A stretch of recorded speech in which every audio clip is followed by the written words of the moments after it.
I absolutely love backpacking gadgets. You like gadgets? Who doesn't like backpacking gadgets? On this episode, I'm going to take you through multiple backpacking gadgets that you've got to check out. First off, we've got the Hyper Whistle. This is the world's loudest whistle. This is the perfect bear and wildlife deterrent, so you don't have to reach out and get your bear spray, making it more likely you don't encounter bears. Next up, we have the Fire Maple Stove.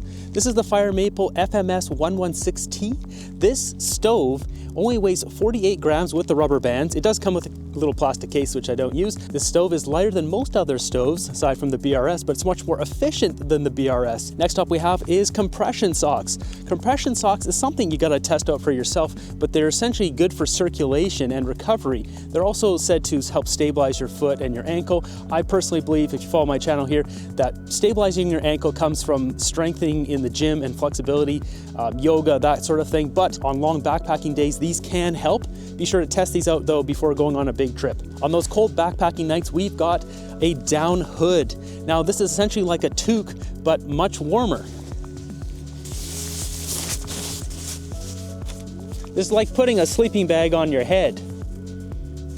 There's multiple different companies that make these. This is a cheaper one, but there are more expensive ones. They all come with different fill power of down, which will retain more and more heat. It all just depends on what you're looking for and how much money you got to spend. Definitely something to check out if you do cold weather camping. Something I don't see anyone bring is a descending rope. Now you might be thinking, is this for rock climbing? No, this is for hiking and backpacking. If you do anything that involves any sort of steep ascents and descents, going up is much easier than going down. And with something like this, what you can do is just simply loop it around a tree, hold both ends, hold it in one hand. You can still use your pole in your other hand to stabilize yourself, and you can use it to lower yourself down. It gives you just an anchor point, so if you accidentally do slip, you're still holding on to something. Can thread this through your backpack too if you want to use it like that, and you can feed it through almost as if you're wearing a rock climbing harness. Now this rope is a 6mm rope for all you rock climbers or anyone who's into that. This is a rope you wouldn't use to hang vertically off, but this is more than strong enough to descend with while sliding down the side of a steep scree wall or a forest wall or anything like that. Now being a Canadian, this is something I don't see in America at all. For all my American viewers, you might not be familiar with this. This is a bear banger. You can see here it comes with these cartridges you screw into the end. There's a little mechanism here you pull down, release it, and what you do is you're gonna put this above your head and you let it go. This is bear deterrent, but essentially you wanna shoot it above your head. That way the noise will go outwards from you, versus if you point it at a bear and if you hit it behind the bear, they'll come towards you. Consider if you backpack in bear territory and there's lots of bears, you might want to get some bear bangers. You can also get these blue ones, which are bear whistles. Something I've recently been poking around with is 3D printing my own tent pegs and trying out some different designs and seeing which ones are the most rigid, which are the most functional, and yeah, check it out.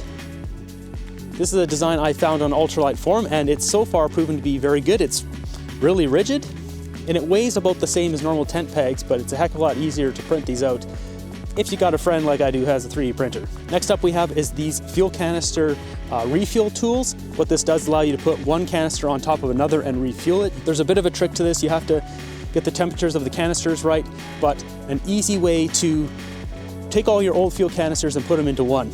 Next up we have is the Firebiner. This is a carabiner that has a little knife there you can use to cut cordage. It's obviously a carabiner.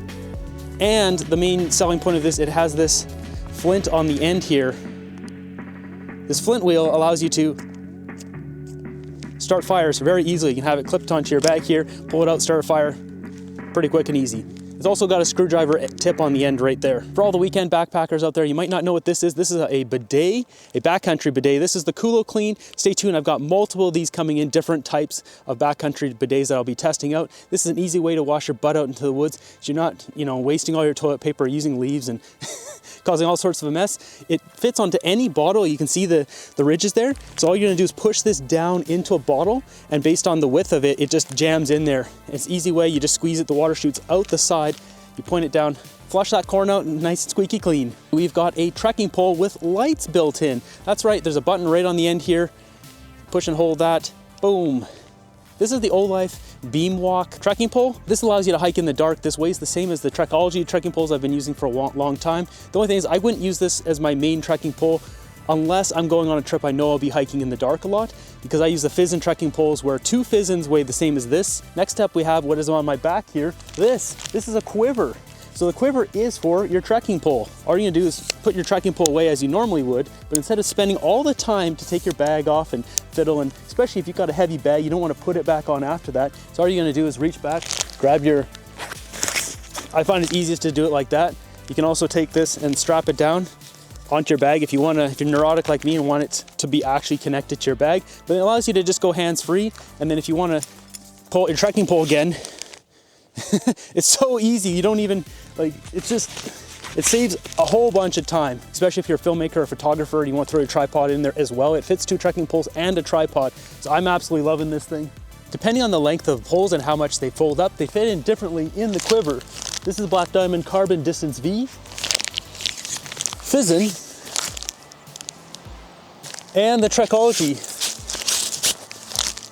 This one's got a broken handle.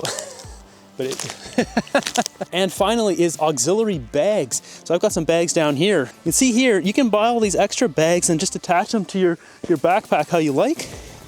And this allows so much extra space, you can push it back there. It doesn't really get in the way. That's how I often roll with my drone. There's other bags too, like this one. This is an extra pouch. You can easily attach it to any of your belt straps or anything like that. This bag I've got here is the Ultimate Direction 40. It doesn't have hip belt pockets because it's meant for fast packing and running. But if you want to add them, which I have done, you just, you find ones with straps that fit properly, or you can sew some of your own if you have that ability. And you can add in bags wherever you like. If you want a bag there, if you want a bag on the side for your bear spray.